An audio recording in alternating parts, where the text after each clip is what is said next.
ನಮಸ್ಕಾರ ಸ್ನೇಹಿತರೆ, ಹ್ಯಾಪಿ ಲೋಕಕ್ಕೆ ಸ್ವಾಗತ. ಸ್ನೇಹಿತರೆ, ಹೊಗಳಿಕೆ ಯಾರಿಗಿಷ್ಟ ಇಲ್ಲ ಹೇಳಿ? ಮಕ್ಕಳಿಂದ ಮುದುಕರವರೆಗೂ ಮೆಚ್ಚುಗೆ, ಪ್ರಶಂಸೆ ಅಂದರೆ ಇಷ್ಟಾನೇ. ಚಿಕ್ಕ ಮಕ್ಕಳಿಗೆ ಹೊಗಳಿಕೆ ಅನ್ನೋದು ಪ್ರೋತ್ಸಾಹ ಸಿಕ್ಕ ಹಾಗೆ. ಇನ್ನು ದೊಡ್ಡವರಿಗೆ ಯಾರಾದರೂ ಹೊಗಳಿದ್ರೆ ನಮ್ಮನೆಯವರು ಸರಿಯಾಗಿ ಗುರುತಿಸಿದ್ದಾರೆ ಅಂತ ಖುಷಿ ಪಡ್ತಾರೆ. ಆದರೆ ಯಾವುದೇ ಆದರೂ ಒಂದು ಮಿತಿಲಿದ್ರೆ ಒಳ್ಳೇದಲ್ವಾ? ಹೊಗಳಿಕೆ ಹೊನ್ನ ಶೂಲದ ಹಾಗೆ ಅಂತ ವಚನಕಾರರು ಹೇಳಿದ್ದಾರೆ. ಹೊಗಳಿಕೆ ಅನ್ನೋದು ಅಭ್ಯಾಸ ಆಗ್ಬಿಡಬಾರ್ದು. ಅಂದರೆ ಎಲ್ಲರೂ ನನ್ನನ್ನು ಮೆಚ್ಕೋಬೇಕು, ಎಲ್ಲರೂ ನನ್ನನ್ನು ಇಷ್ಟಪಡಬೇಕು ಅಂತ ಒಳಗೊಳಗೆ ಅಂದ್ಕೊಳ್ಳೋದು, ಅವರಿವರನ್ನ ಮೆಚ್ಚೋದಕ್ಕೆ ಸದಾ ಪ್ರಯತ್ನ ಪಡೋದು. ಹೀಗೆ ಮಾಡೋದ್ರಿಂದ ನಾವು ನಮ್ಮತನವನ್ನು ಕಳ್ಕೊಂಡ ಹಾಗೆ. ಸದಾ ನಾವು ಹೊಗಳಿಕೆ ನಿರೀಕ್ಷೆಯಲ್ಲಿ ಮತ್ತೊಬ್ಬರನ್ನ ಮೆಚ್ಚೋ ಪ್ರಯತ್ನ ಪಟ್ಟಾಗ ಸ್ವಂತಿಕೆ ಇಲ್ಲದೆ ನಮ್ಮ ಗೌರವನೇ ಕಡಿಮೆ ಆಗೋಗುತ್ತೆ. ಇದಕ್ಕೆ ಒಂದೊಳ್ಳೆ ಕಥೆನ ಉದಾಹರಣೆಯಾಗಿ ಹೇಳ್ತೀನಿ ಕೇಳಿ. ಒಬ್ಬ ಹುಡುಗ ಇದ್ನಂತೆ. ಅವನಿಗೆ ಹೊಗಳಿಕೆ ಅಂತಂದರೆ ಬಹಳ ಇಷ್ಟ. ಎಲ್ಲರೂ ನನ್ನನ್ನು ಇಷ್ಟಪಡಬೇಕು, ಹೊಗಳಬೇಕು, ವಾಹ್ ಶಭಾಷ್ ಅನ್ಬೇಕು ಅಂತ ಆಸೆ ಅವನಿಗೆ. ಅವನು ಏನೇ ಮಾಡಿದರೂ ಯಾರೇನು ಅನ್ಕೋತಾರೋ, ಅವ್ರಿವ್ರಿಗೆ ಹೇಗೆ ಅನಿಸುತ್ತೋ ಅಂತ ಯೋಚನೆ ಮಾಡಿ ಮಾಡಿ ಕೆಲಸ ಮಾಡ್ತಾ ಇದ್ದ. ಹೀಗೆ ಇದ್ದ ಆ ಹುಡುಗನಿಗೆ ಮದುವೆ ನಿಶ್ಚಯ ಆಯಿತು. ತನ್ನ ಮದುವೆ ಒಂದೊಳ್ಳೆ ಅವಕಾಶ. ಇದನ್ನು ನಾನು ಬಹಳ ಚೆನ್ನಾಗಿ ಉಪಯೋಗಿಸ್ಕೋಬೇಕು.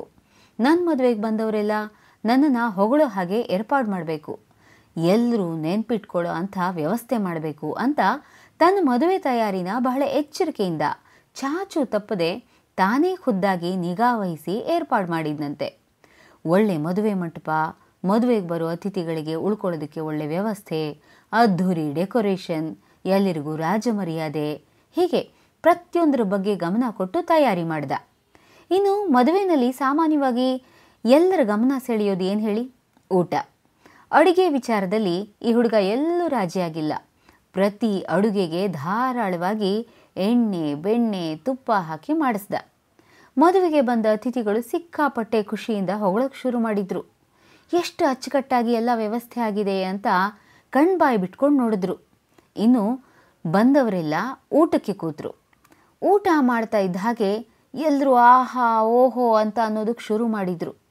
ಹುಡುಗನ ಎದೆ ಖುಷಿಯಿಂದ ಉಬ್ಬೋಯ್ತು. ಆನಂದಕ್ಕೆ ಪಾರವೇ ಇರಲಿಲ್ಲ. ಸರಿ, ಊಟ ಆದಮೇಲೆ ಕೈ ತೊಳ್ಕೊಳ್ಳೇಬೇಕಲ್ವಾ? ಎಲ್ಲರೂ ಕೈ ತೊಳ್ಕೊಳ್ಳೋದಕ್ಕೆ ಅಂತ ಎದ್ದು ಹೋದರು. ಎಷ್ಟು ಕೈ ತೊಳೆದ್ರೂ ಜಿಡ್ಡೇ ಹೋಗ್ತಾ ಇಲ್ಲ. ಯಾಕೆಂದರೆ ಅಡುಗೆಯಲ್ಲಿ ಧಾರಾಳವಾಗಿ ಬೆಣ್ಣೆ, ತುಪ್ಪ ಇತ್ತಲ್ವಾ? ಬಂದ ಅತಿಥಿಗಳಲ್ಲಿ ಯಾರೋ ಒಬ್ಬರು ಹೇಳಿದ್ರಂತೆ, ಇಷ್ಟೆಲ್ಲ ವ್ಯವಸ್ಥೆ ಮಾಡಿರೋನಿಗೆ ಕೈ ತೊಳೆಯೋದಕ್ಕೆ ಒಂದು ಸೋಪ್ ಇಡಬೇಕು ಅಂತ ಗೊತ್ತಾಗ್ಲಿಲ್ವಾ ಅಂತ. ಇದನ್ನು ಕೇಳಿದ ಹುಡುಗನಿಗೆ ಬಲೂನ್ಗೆ ಸೂಜಿ ಚುಚ್ಚಿದ ಹಾಗಾಯಿತು. ಎಲ್ಲರನ್ನ ಮೆಚ್ಚಿಸಬೇಕು ಅನ್ನೋದು ನಮ್ಮ ಹುಚ್ಚುತನ. ನಮ್ಮ ಕೆಲಸವನ್ನು ನಾವು ಪ್ರಾಮಾಣಿಕವಾಗಿ ಮಾಡೋಣ. ಹೊಗಳಿಕೆ, ತೆಗಳಿಕೆ ಇದ್ದಿದ್ದೆ. ಆತ್ಮತೃಪ್ತಿಗಿಂತ ದೊಡ್ಡ ಪ್ರಶಸ್ತಿ ಇದೆಯಾ? ಸ್ನೇಹಿತರೆ, ಹ್ಯಾಪಿ ಲೋಕ ಚಾನಲ್ನ ಸಬ್ಸ್ಕ್ರೈಬ್ ಮಾಡಿ. ನಮ್ಮ ಹೊಸ ವಿಡಿಯೋಗಳ ನೋಟಿಫಿಕೇಷನ್ಗಾಗಿ ಬೆಲ್ ಐಕಾನನ್ನು ಒತ್ತಿ.